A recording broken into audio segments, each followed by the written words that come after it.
हामीले होटल म्यानेजमेन्टसँग यो कुराहरू गर्दाखेरि होटल म्यानेजमेन्टले यो काम गरेन। अन्तर्राष्ट्रिय होटल व्यवस्थापनको मान्यताको विपरीत होटल मेरियटले जे काम गरेको छ, मास्टर की दिएर हाम्रो रुमहरूमा पुर्याएको छ, हामीले बुक गरेको रुममा प्रहरीहरू ल्याएको छ, अमेरिकी दूतावासमा रहेका अमेरिकी सुरक्षाकर्मीहरूलाई प्रवेश गराएको छ। यो अन्तर्राष्ट्रिय होटल सुरक्षाका विपरीत गरेको कार्यको विरुद्धमा, होटल मेरियटका विरुद्धमा यो स्वतन्त्र राष्ट्र अभियान। होटल मेरियटले यसमा माफी नमागे होटल मेरियट ध्वस्त हुनेछ। होटल मेरियट यति बेला अमेरिकनहरूको एजेन्ट बनेको छ। होटल मेरियट यति बेला उसले अमेरिकी सुरक्षाकर्मीहरूलाई आफ्ना गेस्टहरू बसेको, आफ्नो लागि होटल बुक गरेर रकम तिरेका व्यक्तिहरूलाई पक्राउ गराउने जुन काम गरेको छ, होटल मेरियट नेपाल विरोधीहरूलाई, अमेरिकी एजेन्टहरूलाई पाल्ने काम गरिरहेको छ। यसको बदला स्वतन्त्र राष्ट्रिय अभियानले लिनेछ, यसको बदला उन्नत लोकतन्त्र पार्टीले लिनेछ। तपाईहरूले तत्कालै होटल मेरियटका विरुद्धमा कारबाही सुरु गर्नु भएन भने, स्पष्टीकरण माग्नु भएन भने त्यो कारबाही हामी गर्नेछौँ। यो खुलेआम रूपमा हो, हामी लुकेर गर्दैनौँ, हामी चेतावनी दिएर गर्छौँ।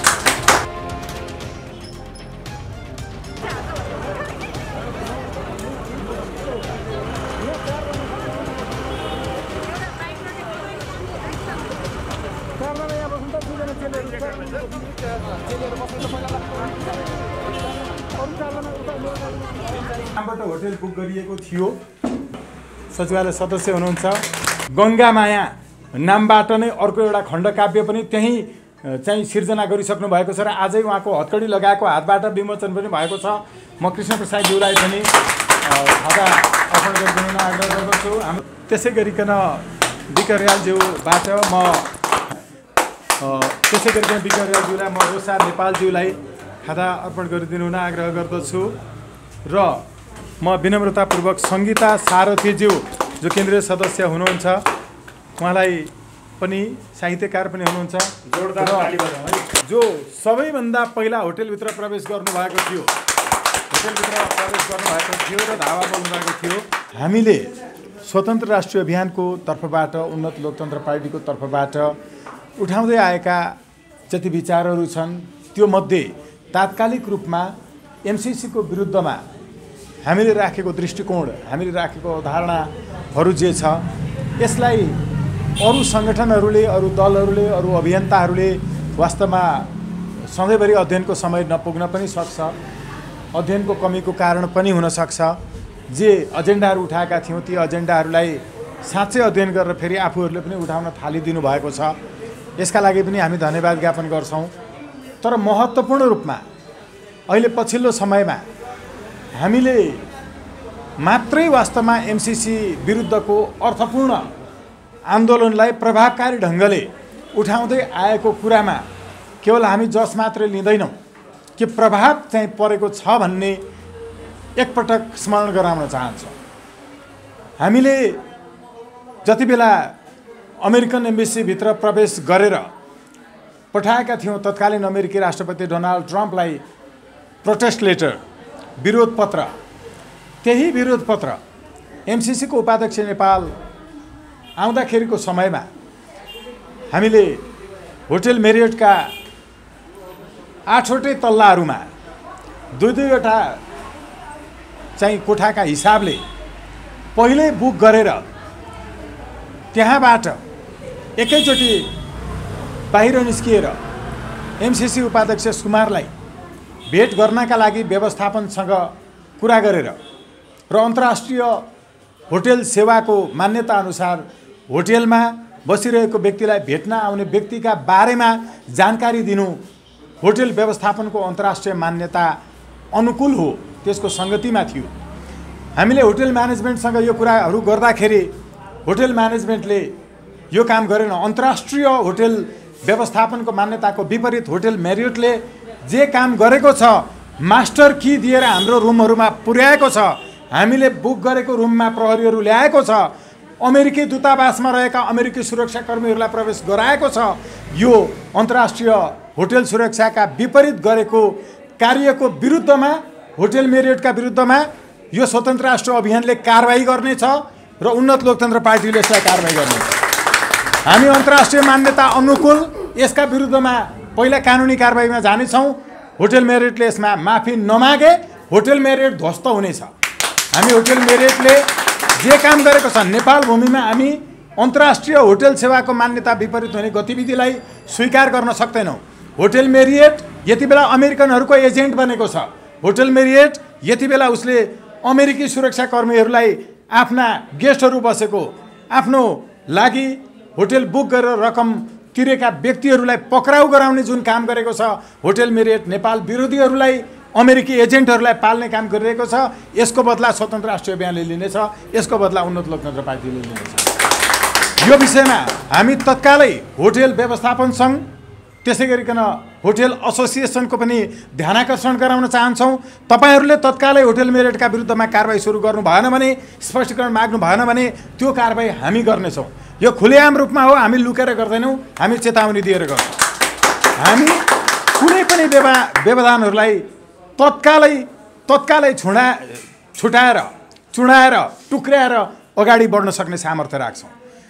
सरकार वास्तवमा डरायो कि हामीले 398 रोपनी जमिन बेलकोटको जुन कब्जामा लियौँ नागरिकहरूको, सरकारले थाहा पाएन, उ लज्जित बन्यो।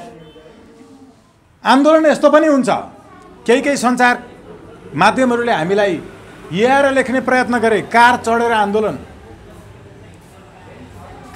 आन्दोलन, होटल बुक गरेर आन्दोलन, होटलमा बसेर आन्दोलन।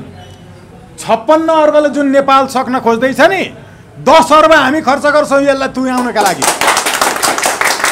यो आन्दोलन खान नसक्नेहरूको मात्रै होइन, खान नपाउनेहरूको पनि होइन। यो आन्दोलन गाडी चढ्ने सपना देखेर राजनीतिमा लागेकाहरूको होइन।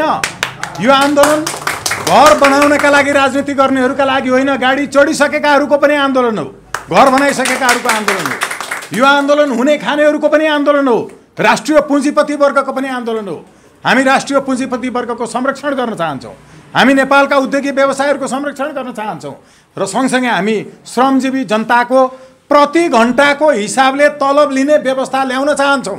हामीले गर्न खोजेको थियो, हामी मजदुरहरूलाई मजदुरीमा नियुक्ति प्रदान गरेर 6 महिनापछि मजदुरहरूलाई आन्दोलन गर्ने छुट दिएर आन्दोलनमा गएको दिनको पनि तलब त्यो उद्योगीले दिनुपर्ने र आन्दोलन धराशयी पार्ने र अहिलेसम्मको नेपालका सबै उद्योगहरू ध्वस्त पार्ने यो व्यवस्थाको नै ध्वस्त गर्न चाहन्छौँ।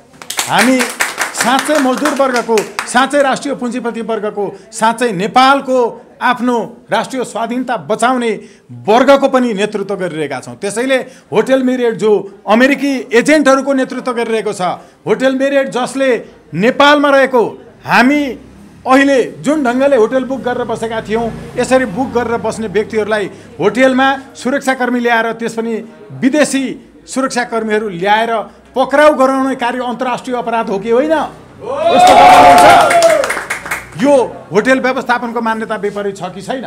यसो भएको हुनाले हामी यसका विरुद्ध सशक्त रूपमा, सशस्त्र रूपमा, अर्थपूर्ण रूपमा तर बौद्धिक ढङ्गले हाम्रा शस्त्रहरू, हाम्रो हतियारहरू हाम्रो बुद्धि हो, हाम्रो हतियार कानुन हो, हाम्रो हतियार तर्क हो, हाम्रो हतियार विश्लेषण हो, हाम्रो हतियार साँच्चैको अर्थपूर्ण ढङ्गले प्रभावकारी हिसाबको परिणाम निकाल्ने हुनेछ। यसैले हामी यसमा आजको यो कार्यक्रम मार्फत घोषणा गर्न चाहन्छौँ, जानकारी दिन चाहन्छौँ र साथीहरू, यो हामीले पत्रकार सम्मेलन गरेका होइनौँ, यो हाम्रो समीक्षा बैठक हो। हाम्रा जति साथीहरू भित्र पर्नुभयो, बाहिर रहनुभयो, अघि भनिरहनु भएको थियो, बाहिर 250 सङ्ख्यामा रहँदाखेरि पनि थाहा पाएनन् साथीहरूले। मैले प्रसङ्ग जोडिरहेको थिएँ बेलकोट गढीको। थाहा पाएन नेपालको सुरक्षाकर्मीहरूले कि फातिमाको कम्तीमा हामीले आधी घन्टाको सेड्युललाई परिवर्तन गरिदियौँ। फातिमालाई हामीले कम्तीमा आधी घन्टा एयरपोर्टभित्र छेकिदियौँ। मान्छेहरूको सङ्ख्या के हो? 2टा विमानले ट्विन टावर ठोकाइदिएपछि अन्तर्राष्ट्रिय शक्ति सन्तुलनमा परिवर्तन आयो कि आएन? नेपालमा विमान लगेर ठोकाउन सक्ने ठाउँ छैन, जहाँ पनि ठोकिन्छ, किनकि त्यत्र अग्ला भवनहरू छैनन्। तर नेपालमा हेलिकप्टरले गर्न सक्ने आक्रमणका अहिले पनि सम्भावना छन्। हामी त्यो गर्न सक्छौँ, सक्दैनौँ र हामीले यो ट्रायल गरेका हौँ। किनकि अघि भनिसक्नु भएको छ साथीहरूले, आत्मघाती साथीहरू निस्किनु भएको छ र यो मुलुकका लागि हामी ज्यान दिनका लागि तयार भएर अगाडि बढेका छौँ। हामीलाई सोध्नु भएको थियो सिडो साहबहरूले, एसएसओ साहबहरूले, सरकारी वकिल साहबहरूले, उहाँहरूलाई हामीले बयान दिने होइन, हामीले बयान लियौँ गएर। तपाईँलाई थाहा छ इतिहासमा पहिलो पटक झुटा मुद्दा लगाउनेका विरुद्ध मुद्दा लाग्ने व्यवस्था छ भनेर? सर यस्तो त थाहै थिएन, तपाईँहरू अनुभवी हुनुहुन्छ। उहाँहरू अचम्मित हुनुभएको थियो। प्रहरीलाई पनि तत्काल अहिले तपाईँ हामीले चाहिँ झुटा मुद्दा योभन्दा पहिला थाहा पाउनुभयो नि। हामी जस्तै साथीहरूको गाडीमा पिस्तौल राखिदिने प्रहरीको अहिले वर्दी कहाँ छ? हो त्यस्तै अपराध हो यो। विषयवस्तु एउटा छ, अर्को मुद्दा लगाउँदै हिँड्नेहरूलाई विभागीय अनुमति नलिकन डाइरेक्ट अदालतमा मुद्दा गर्न सकिने व्यवस्था छ। को हुनुहुन्छ कानुन पढेको? हेर्नु होला एकचोटि। मुद्दा दर्ता हुने बित्तिकै कसैको अनुमति नलिकन दर्ता हुन्छ। मुद्दा दर्ता हुने बित्तिकै कार्य गर्न पाइँदैन, वर्दी खुस्किन्छ। तर हामीले दयापूर्वक छोडिदिइरहेका छौँ पटक पटक हामीलाई भएका यस्ता अनावश्यक झुटा मुद्दाहरूमा फसाइरहेको बेला। किनकि हामीलाई राम्रोसँग थाहा छ सुरक्षाकर्मी साथीहरू, गुप्तचरमा रहनुभएका साथीहरू, उहाँहरूले जागिर खानुभएको छ, उहाँहरूका सन्तान हुनुहुन्छ। उहाँहरूका सन्तानलाई पछि अमेरिकनहरूले बलात्कार गर्दा मुद्दा नलाग्ने व्यवस्था नहोस् भनेर हामी लडिरहेका छौँ उहाँहरूका लागि। र हामी गाडीभित्र हुँदा एमसिसीका विरुद्ध नारा लगाउँदै जाँदा हामीलाई थुनिएका गाडीभित्रै रहेका सुरक्षाकर्मी साथीहरूले पनि सँगसँगै नारा लगाउनु भएको थियो, एमसिसी मुर्दाबाद। सुरक्षाकर्मी साथीहरूले नारामा साथ दिनुभएको थियो। त्यति बेला बोलेकै कारणले सायद आजको मेरो बोली अलिकति फरक सुनिरहनु भएको छ अहिलेसम्म पनि। र अर्को महत्त्वपूर्ण कुरा हामी यो जानकारी दिलाउन चाहन्छौँ कि यो पटक हामीले एयरपोर्टमा जसरी कार्यक्रम गऱ्यौँ, हामीले जसरी बेलकोटगढीमा गऱ्यौँ, हामीले जसरी होटेलमा गऱ्यौँ, यसले हामीले राम्रोसँग जुनसुकै बेला पनि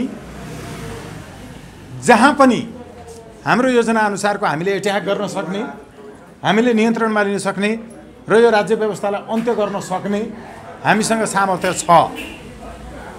तर हामीले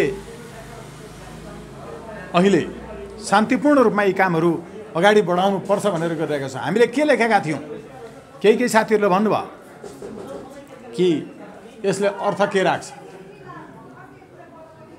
एम्बेसीसम्म अगाडि नपुगिकन पक्राउ परेर फर्किने साथीहरूको कामले के अर्थ राख्छ? होटेलसम्म जाँदै गर्ने भनेर अगाडि बढ्दै गरेका साथीहरूलाई अघिल्लै दिनदेखि पाटपुट पारेर खेदाइदिँदा के अर्थ राख्यो? मोटरसाइकल र्याली गरेर के अर्थ राख्यो? कि एमसिएले लिएको जग्गा कब्जा गर्नुपर्छ? साथ दिन तयार हुनुहुन्छ साथीहरू? हामी सबै अभियानहरू, सबै पार्टीहरू सबैप्रति ऐक्यबद्धताका पूर्वक हामी कार्यक्रमिक एकता गर्न चाहन्छौँ। हामी विनम्रतापूर्वक ती कानुन नजानेका साथीहरू, भिडमा मात्रै विश्वास गर्ने साथीहरू, बौद्धिकतापूर्वक प्रतिकार गर्न सक्ने क्षमता नभएका साथीहरूलाई पटक पटक धेरै पटक मिटिङ राखेर बुझाएर सम्झाउने प्रयत्न पनि गरिरहेका छौँ। साथीहरू 10-5 मिनट बुझ्नुहुन्छ, फेरि त्यसपछि आफ्नै टुङ्गोमा पुगिहाल्नुहुन्छ। तर पनि हामी अझै पनि हामीलाई केही चाहिँदैन। हामीसँग अहिले कोही पनि यहाँ कमान्डर छैन। एक व्यक्ति स्वाधीनता सेनानीको कमान्डर हुनुहुन्छ हामीसँग। हामी स्वाधीनता सेनानीको तुरुन्तै केही समयपछि घोषणा गर्नेछौँ। अदालतमा जान्छौँ बहस गर्नका लागि। अलिकति त्यहाँको एउटा मर्यादा हुन्छ। श्रीमानहरूले भन्नुहुन्छ, वास्तवमा स्वागतजी, एमसिसी विरुद्ध साँच्चै भित्रैदेखि लड्ने, ज्यानकै माया मारेर जाने, यहाँ जे पनि हुन सक्थ्यो। एक हिसाबले भन्ने हो भने यो अन्तर्राष्ट्रिय आतङ्कवादको परिभाषा भित्र पर्ने काम थियो। हामीले सिडी साहबलाई भन्यौँ, तपाईँले मुद्दा लाउन जान्नु भएन, यो अभद्र व्यवहारको परिभाषाभित्र पर्दैन, यो त बेग्लै कुरा हो। के गर्ने, जस्तो निर्देशन आउँछ त्यस्तै। साथीले भन्दै हुन्थ्यो, जति बेला राति 2 बजे पत्रकार विष्णु पाण्डे यहाँ आइपुग्नु भएको छ कि छैन? पत्रकार विष्णु पाण्डेले मसँगको अन्तर्वार्ता सकेर फर्किँदै गर्दा त्यति बेला पठाएको पनि वास्तवमा के हो यो आन्दोलन चलिरहेको छ, मेरो गाडी लिएर जानुस् भनेर गाडी दिएर पठाएपछि स्वागत नेपाल ठानेर त्यही 200 जना प्रहरीले 20 वटा चाहिँ भ्यानसहित आएर, ट्रकहरूसहित आएर पक्राउ गर्न खोजेपछि उहाँले स्वागतजीको गाडी एयरपोर्टमा तपाईँहरूले तोडफोड गरेपछि मैले बुझिलिएको कारणले उहाँलाई गाडी बुझाउनलाई घर खोज्दै हिँडेको, अहिलेसम्म भेटिन भनेर उहाँ चाहिँ भन्नुभएपछि फेरि आधी घन्टा त्यहाँ बाटैमा रोकेर अनि मेरो खोजी गरेर पत्ता नलागिसकेपछि उहाँलाई समेत नियन्त्रणमा लियो। नेपाल पत्रकार महासङ्घले पनि विज्ञप्ति जारी गरेर पटक पटक भनेपछि अनि उहाँलाई छोडियो। नेपालमा यस्तो आन्दोलन भयो एमसीसी विरुद्ध कि अरू आन्दोलनकारीले अरूका मोटरसाइकल जलाउँथे, अरूका गाडीहरू तोडफोड गर्थे। अहिले प्रहरीले हाम्रो गाडी तोडफोड गर्यो। अहिले प्रहरीले हाम्रा मोटरसाइकलहरू तोडफोड गर्यो। प्रहरीले गाडीहरू चोरले चोरे जस्तो लगेर लुकाएर राख्यो। गाडीभित्र भएका सामग्रीहरू हराएका छन्, हाम्रो बन्दोबस्तीका सामग्रीहरू। प्रहरी आफै चोर बन्ने। तर प्रहरीप्रति हाम्रो उच्च सम्मान छ। हामीले साथीहरू यो अहिले जो बोलिरहेका छौँ यो इतिहासमा लेखिने कुरा बोलिरहेका छौँ, यो इतिहासमा दर्ज हुने कुरा हामी बोलिरहेका छौँ। जो साथीहरू अहिले यहाँ हामी एकअर्काको अनुहार हेरिरहेका छौँ यो आजको क्षण इतिहासमा लेखिने क्षण हो। योभन्दा अगाडि आफ्नो हातले आफै महात्मा गान्धीले लेख्नुभएको अदालतको बयान जस्तो, योभन्दा अगाडि बीपीले आफूले आफै लेख्नुभएको अदालतको बयान जस्तो हामीले इतिहासमा पहिलो पटक हामी आफैले हाम्रो हातले अदालतमा जानु पूर्वको जो अभियोग पत्र तयार गर्नका लागि हामीलाई बयान लियो, सिडिओ कार्यालयमा लियो, त्यो बयान हामीले हाम्रै हातले लेखेका छौँ। हामीले पहिलो पटक राम्रोसँग सरकारलाई बुझाएका छौँ कि तिमी अमेरिकी एजेन्ट, इन्डो अमेरिकन प्याकको तिमी अफिसियल्ली कठपुतली सरकार हो। यी विपक्षीमा बस्ने पार्टीहरू सबै विदेशी एजेन्टहरू हुन्। एमसीसी यस कारणले घातक छ। नेपालको संविधानको धारा 48ले अहिलेसम्मको संवैधानिक ऐतिहासिक विकासक्रममा पहिलो पटक यो लेख्यो कि नागरिकहरूले आफ्नो स्वाधीनताको, आफ्नो सार्वभौमिकताको, आफ्नो सार्वसत्ताको, आफ्नो राष्ट्रिय एकताको रक्षा गर्नका लागि कर्तव्य निर्वाह गर्नुपर्छ। अहिलेसम्म मौलिक हकहरू मात्र लेखिँदै थियो, अहिलेसम्म नागरिक हकहरू मात्र लेखिँदै थियो। तर मौलिक हक जसले उपयोग गर्न चाहन्छ त्यो नागरिकले आफ्नो मौलिक कर्तव्य पनि पुरा गर्नुपर्छ। पहिलो पटक संवैधानिक रूपमै लेखियो, संविधानको धारा 48मा लेखियो। त्यसैले हामीले अहिले जे गरेका छौँ त्यो संविधान अनुकूल नागरिकको कर्तव्य पुरा गर्ने काम गरेका छौँ। र अब यसले नभ्याएमा नागरिकले पुरा गर्नुपर्ने कर्तव्य अघि हामीले भने जस्तो आत्मघाती आक्रमण हुनेछ। त्यो हामीलाई संविधानले निर्देशित गरेको छ। हाम्रो संविधानले गरेको निर्देशन बमोजिम, हाम्रो धर्मशास्त्रहरूले गरेको निर्देशन बमोजिम हाम्रा कर्तव्यहरू हामीले पुरा गरिरहेका छौँ। कर्तव्य पुरा गर्नका लागि सङ्ख्यामा निर्भर हुँदैन सफलता। अघि राम्रोसँग भन्नुभयो मैथिली भाषामा कस्तो मजाले कि यस पूर्व पनि मैथिली भाषामै चाहिँ हाम्रो नरेशजीले आफ्नो अभिव्यक्तिहरू दिँदै आउनुभएको छ। कस्तो मिठोसँग बताउनु भयो कि सङ्ख्याले राख्दैन अर्थ। हामीले अर्थपूर्ण ढङ्गले काम गरेका छौँ। र अब यस पश्चात हुने हाम्रा कार्यक्रमहरूको हामी बेग्लै घोषणा गर्नेछौँ। पहिला हामी स्वाधीनता सेनानीहरूको कमान्डर सहितको 77वटै जिल्लाको घोषणा गर्ने कार्यक्रम तुरुन्तै राख्दैछौँ काठमाडौँमा। यसपछि अनि अरू कार्यक्रमहरूको घोषणा हुनेछ। म अहिलेसम्मका लागि सम्पूर्ण साथ समर्थन सहयोग शुभकामना जनाउनुहुने साथीहरूप्रति, मानवाधिकार कर्मीहरूप्रति, खास गरिकन बिके रियालज्यूप्रति आभार व्यक्त गर्छु, धन्यवाद ज्ञापन गर्छु र आजको कार्यक्रम अन्त्य गर्छु। धन्यवाद।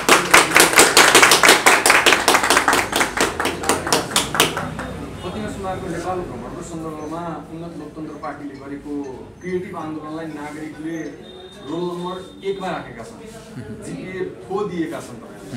यसलाई जोगाइराख्न सक्ने हो कि नसक्ने हो भन्ने चिन्ता व्यक्त गरेका छन्।